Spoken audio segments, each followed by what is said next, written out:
brought to you by Candid. Candid dusting powder, 4 skin problems का एक expert solution. Candid dusting powder, हटा खुजली, लगा कैंडिड। अमेरिकी प्रेसिडेंट डोनाल्ड ट्रंप कुछ ही हफ्तों में चीन जाने वाले हैं। चीन के राष्ट्रपति शी जिनपिंग के साथ उनकी मुलाकात होने वाली है, लेकिन इस मुलाकात से पहले टसल चल रहा है दोनों देश में। कैसा टसल? अमेरिका ने नया सैंक्शन लगा दिया है चाइना पर। सैंक्शन लगाया तो लगाया, इसके अलावा अमेरिका ने चीन पर आरोप लगाया है कि चीन अमेरिका के जो महंगे एआई मॉडल्स हैं उनको कॉपी करके अपना खुद का ही नया एआई मॉडल बना रहा है। इसके बारे में विस्तार से बात करेंगे, लेकिन सबसे पहले सैंक्शन की बात कर लेते हैं। अमेरिका ने चीन की तेल रिफाइनरी हेंगली पेट्रोकेमिकल पर प्रतिबंध लगा दिया है। वजह है अमेरिका का आरोप कि ये रिफाइनरी ईरान से भारी मात्रा में कच्चा तेल खरीद रही थी। चीन की तेल ढोने वाली लगभग 40 कंपनीज और जहाज़ों पर भी प्रतिबंध लगाया गया है।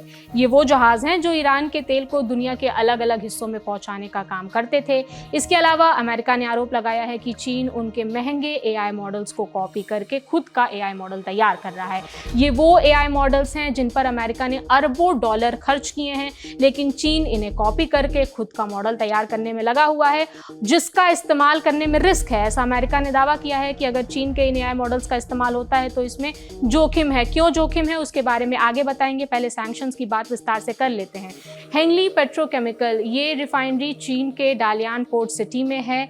यहाँ रोजाना लगभग 4 लाख बैरल कच्चा तेल रिफाइन होता है। ये चीन की सबसे बड़ी इंडिपेंडेंट तेल रिफाइनरियों में से एक है। अमेरिका ने इस पर प्रतिबंध लगा दिया है। अब अमेरिकी वित्त विभाग का कहना है कि हेंगली पेट्रोकेमिकल 2023 से ईरान से कच्चा तेल लगातार ले रही है। इस व्यापार से ईरान की सेना को करोड़ों डॉलर की कमाई हुई है, मुनाफा हो रहा है।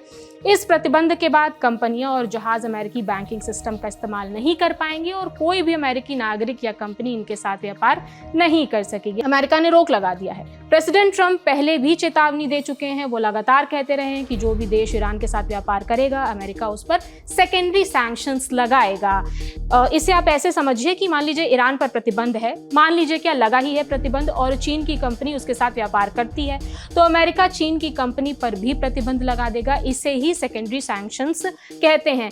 वैसे सेकेंडरी सैंक्शंस लगाने की धमकी इंडिया को भी अमेरिका लगातार देता रहा है जब इंडिया रूस से तेल खरीदता था। ईरान की कमाई का सबसे बड़ा जरिया ही तेल है, तो अमेरिका का मकसद यही है कि ईरान अपना तेल किसी को भी बेच ना पाए, और यही वजह है कि अमेरिका ने स्ट्रेट ऑफ हॉर्मुज को भी ब्लॉक कर रखा है ताकि कोई भी जहाज ईरान का तेल लेकर वहां से पास ना हो सके, और ईरान जिन जहाजों से सुरक्षित पास होने के लिए टैक्स वसूल रहा है उन्हें भी रोका जा सके। चीन पर यह सैंक्शन ऐसे समय लगाया गया है जब प्रेसिडेंट ट्रंप और चीन के राष्ट्रपति शी जिनपिंग की कुछ ही हफ्तों में मुलाकात होने वाली है, वो भी चीन में। जैसा कि हमने आपको पहले भी बताया, मुलाकात से पहले ऐसा करके अमेरिका ने एक तरह से मैसेज दे दिया है कि वो ईरान के मामले में कोई रियायत नहीं बरतेगा, फिर चाहे वो चीन क्यों ना हो। चीन ईरान के कच्चे तेल का सबसे बड़ा खरीदार है, और ये जंग शुरू होने से पहले ईरान के कुल तेल एक्सपोर्ट का 80 से 90% जो हिस्सा है अकेले चीन खरीदता था। ईरान अपना तेल सीधे नहीं बेचता है। यहाँ पर यह जानना जरूरी है कि वो शैडो फ्लीट का इस्तेमाल करता है। इन जहाज़ों पर लदा तेल कागजों में तो ईरान का नहीं है, बल्कि मलेशिया जैसे देशों का बताया जाता है ताकि पकड़े ना जाएं। ऐसा इसलिए किया जाता है। चीन की छोटी रिफाइनरियां, जिन्हें टी पॉट कहा जाता है, आमतौर पर इस तरह के ईरानी तेल की मुख्य खरीदार होती हैं। ईरान ने पहले ही साफ कर दिया है कि अगर अमेरिका और दुनिया चाहती है कि ये जंग खत्म हो जाए तो उस पर जो भी सैंक्शंस लगे हैं उन्हें हटाया जाए। वित्त मंत्री स्कॉट बेसेंट ने साफ कर दिया है कि अमेरिका उन सभी रास्तों को बंद कर देगा जिनका इस्तेमाल ईरान अपना तेल बेचने के लिए करता है। अमेरिका उन जहाज़ों, बिचौलियों और खरीदारों पर शिकंजा कसना जारी रखेगा जो ईरान की मदद कर रहे हैं। उन्होंने आगे ये भी बताया कि इस महीने की शुरुआत में चीन, हांगकांग, यूएई और ओमान के बैंक्स को लेटर भेजा गया था। चेतावनी दी गई थी कि अगर वो ईरान का पैसा अपने यहाँ रखते हैं या उनके साथ व्यापार करते हैं तो उन पर सेकेंडरी सैंक्शंस लगाए जाएंगे। जंग की वजह से तेल और गैस की सप्लाई रुक रही है। हम सब देख रहे हैं, दुनिया भर में तेल की सप्लाई बाधित हो रही है, जिससे कीमतें आसमान छू रही हैं।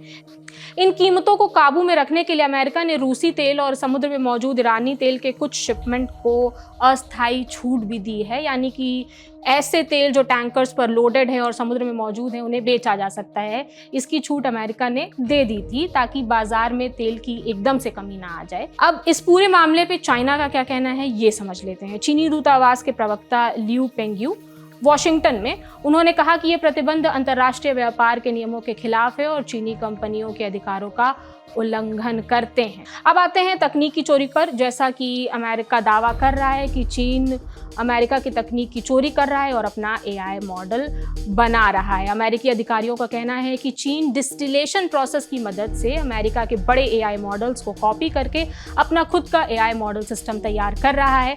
माने चीन अमेरिका के जो बड़े AI मॉडल्स हैं उनको स्टडी करता है, फिर अपने छोटे AI मॉडल्स को उन्हीं के जवाबों के आधार पर ट्रेनिंग दे रहा है। इससे फायदा ये होता है कि चीन को शुरुआत से रिसर्च करने की जरूरत नहीं पड़ती है, उनका खर्चा बहुत कम हो जाता है और वो बहुत कम समय में अमेरिका जैसा ताकतवर AI टूल तैयार कर लेता है।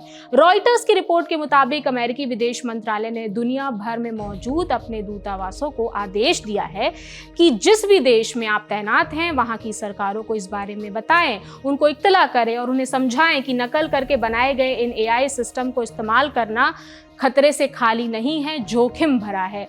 क्यों जोखिम भरा है? अधिकारियों का तर्क है कि अमेरिका ने इन मॉडल्स को बनाने के लिए रिसर्च और इंफ्रास्ट्रक्चर पर अरबों डॉलर खर्च किए हैं, लेकिन चीन उसी तकनीक की नकल करके बहुत कम खर्चे में वैसा ही टक्कर देने वाली तकनीक तैयार कर रहा है। अमेरिकी कंपनियों ने अपने AI मॉडल्स में सेफ्टी फीचर्स डाल दिए हैं ताकि AI गलत या खतरनाक जानकारी ना दे, इसलिए कुछ सेफ्टी फीचर्स उसमें डाले गए हैं। अमेरिका को इस बात का डर है कि नकल करने की प्रक्रिया जो है डिस्टिलेशन, इसके दौरान ये सुरक्षा फीचर्स जो हैं वो हट सकते हैं या उन्हें हार्म पहुंच सकता है। तो इसलिए ये चीनी मॉडल्स जो हैं जो कॉपी करके बनाए जा रहे हैं उनमें भी सुरक्षा फीचर्स हट जाएगा, इसलिए ये जोखिम भरा हो जाएगा, इसलिए इनका इस्तेमाल करना जोखिम भरा हो सकता है, ऐसा अमेरिका का तर्क है। अमेरिका ने अपनी रिपोर्ट में खास तौर पर चीन की कुछ बड़ी AI कंपनियों का नाम लिया है, जैसे कि DeepSeek। हम जानते हैं ये कंपनी दुनिया भर में चर्चा का विषय बनी हुई है क्योंकि इसने बहुत ही कम लागत में एक ताकतवर AI मॉडल बनाकर दिखा दिया है। इसके अलावा चीन की मूनशॉट AI और मिनीमैक्स जैसी कंपनियों का भी नाम अमेरिका की रिपोर्ट में शामिल है। अमेरिका में चीनी दूतावास ने इन दावों को बेबुनियाद बता दिया है, ग्राउंडलेस बता दिया है। उनका कहना है कि इन आरोपों का कोई ठोस सबूत है ही नहीं। कंपनियों का दावा है कि उन्होंने अपने AI मॉडल्स को ट्रेन करने के लिए निजी या सीक्रेट तकनीक नहीं चुराई है। ये दावा चीन की कंपनियों का है। चीन की कंपनियों का कहना है कि इसके बजाय उन्होंने इंटरनेट पर मौजूद पहले से ही पब्लिक डेटा को इस्तेमाल किया है और अपना AI मॉडल तैयार किया है। अब फिलहाल सिचुएशन ये है कि चाइना और अमेरिका के बीच AI टसल चल रहा है और इन सब के बीच अमेरिकी प्रेसिडेंट शी जिनपिंग से जल्द ही मुलाकात करने वाले हैं और इस मुलाकात से पहले सैंक्शंस और ऐसे आरोपों की खबर आ रही है। इस पूरे विवाद पर आपकी क्या राय है हमें कमेंट सेक्शन में ज़रूर बताइएगा। मेरा नाम प्रगति है। बाकी देश और दुनिया की तमाम खबरों से जुड़े रहने के लिए आप देखते रहिए दी लंदन टॉप। शुक्रिया।